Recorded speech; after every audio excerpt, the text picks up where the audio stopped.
So I'm watching this shift of the energy. So like I'm more observer now than before. Like I'm more observer now than I'm in my personal energy.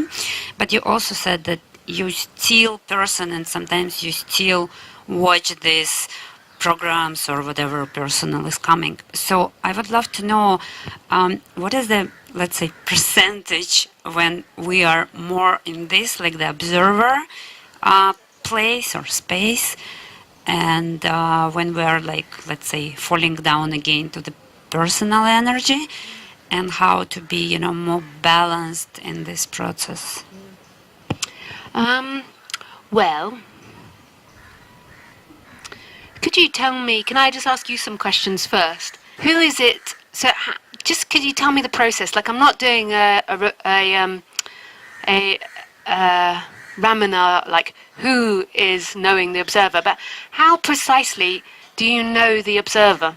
How is that known, the movement between the observer and the personal? I'm just asking this just so I can guide you better, if you can tell me how that happens.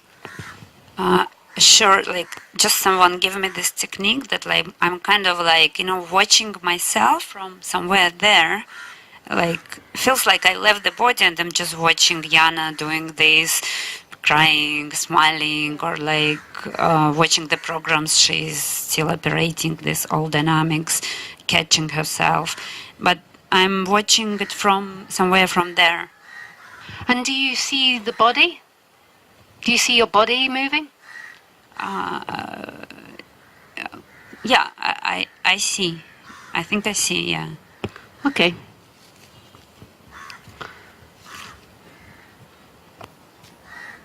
But what do you mean? Like, do you see? Is like you mean like the? Well, sometimes there's so many different things that can happen in waking up.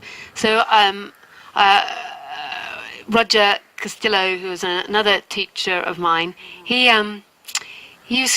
used to tell me a story, and I apologize, Roger, if I'm bastardizing the story, so I might be getting this wrong, so don't quote me on this, but I try my best. So he used to, he said one day he was walking back from the beach, and this awakening happened where suddenly, to him, he called it awareness, so the awareness suddenly popped out of the body and was looking from outside at the body moving. And suddenly, and then it popped back in again. But in that moment, he profoundly knew that who he was wasn't a thought, an idea, wasn't the body, that he was an awareness that was beyond that. So I would call it consciousness. So I'm just wondering what happens to you if it's like your... So he said that the awareness or his consciousness, the big consciousness, popped out and was looking at his head, was looking at his face move and was watching him walk, and I just was wondering how it was happening for you. I think I'm just in the very beginning of this process, because like I just got this technique from one of my teacher, and I'm like training myself to watch me, but from another space. Yeah.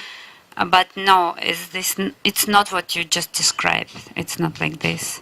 Yeah.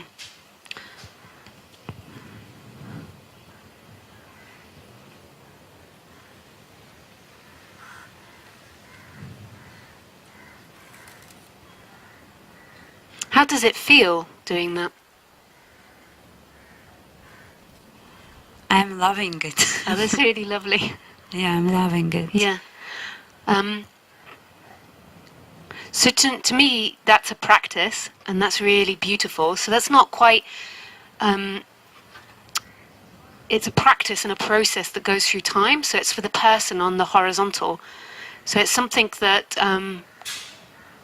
is happening to you. And what you think you know as consciousness is actually still not consciousness. There's still something that's conscious of that. So there's still something that sees it. But what's happening in your personality structure is there's a detachment happening from your thoughts, your feelings, your ideas, and this will be really helpful, I assume, as long as it doesn't go too far one way. Like if it goes too far one way, you might become too cut off from emotions and from the body. But at the moment, it sounds like it's being super beneficial. It's like you're beginning to see that what you think isn't true, what you feel isn't true. It's not truth, I mean. It's true in the moment, like if you feel sad, that's what you're feeling, but it's not truth. It doesn't mean that there's somebody out there making you feel sad, and it doesn't mean that's a reality of life. It's like a feeling that's coming. So it's true to you, but it's not truth. But when some sad moment happening or whatever, is it important to leave fully this or still observe from there and disconnect from the emotions or feelings which I'm experiencing? I To don't jump know. in that space? I would assume that it's better to ask the teacher that gave you that practice, because I never did that practice. But from my imagination and from being in this subject a long time, I would suspect that what your teacher is trying to do is he's trying to disidentify you to an extent with thoughts and feelings and everything, which is helpful for a period, but there comes a period where you have to re-embrace feelings and thoughts, but it's like a re-embracing them, but seeing them for what they are, that they're not truth. So your feelings aren't depicting the truth of reality, they're truthful for you in the moment. So at the moment it's like you're going one way, you're disidentifying from something, but then there'll be a stage where you've got to re-engage with feelings, and you've got to love feeling sad. Like it's like rather than trying to get rid of them, it's like totally embracing them. So I would recommend that you speak to the teacher that gave you that, because he'll have a specific, or she'll have a specific process that she'll be taking you through. So I can't. So that's what I'd say on that level.